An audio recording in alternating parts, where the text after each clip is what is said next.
Une association qui vient en aide aux victimes de pédophilie et tente de prévenir la maltraitance sexuelle. Régulièrement, avec une vingtaine de bénévoles actifs, tous devenus des amis proches, ils se réunissent à Héry, dans l'Yonne.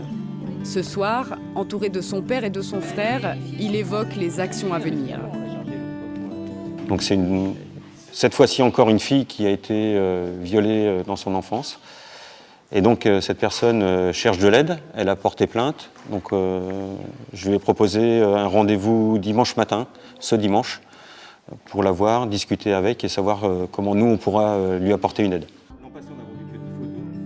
Des moments forts dont Jérôme a encore besoin pour trouver la sérénité.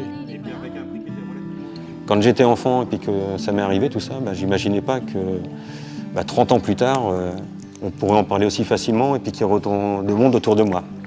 Donc voilà, ça fait chaud au cœur et merci encore.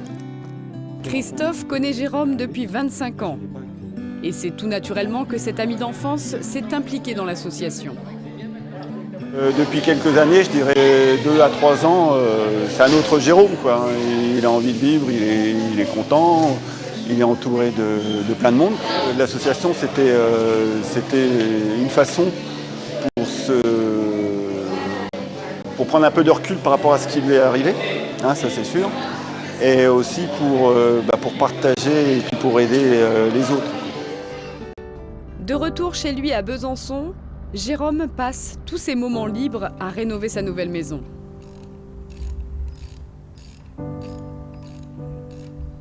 Ça faisait longtemps que je souhaitais habiter dans une maison, et une maison en bois. Voilà, c'était toujours un rêve de gamin d'avoir une cabane. Et jusqu'en 2009, et parce que j'avais l'affaire judiciaire à traiter, donc j'avais très peu de temps à consacrer à une maison, j'ai jamais acheté. Et comme l'affaire judiciaire s'est terminée en 2009, j'ai commencé à chercher et j'ai acheté cette maison en 2010.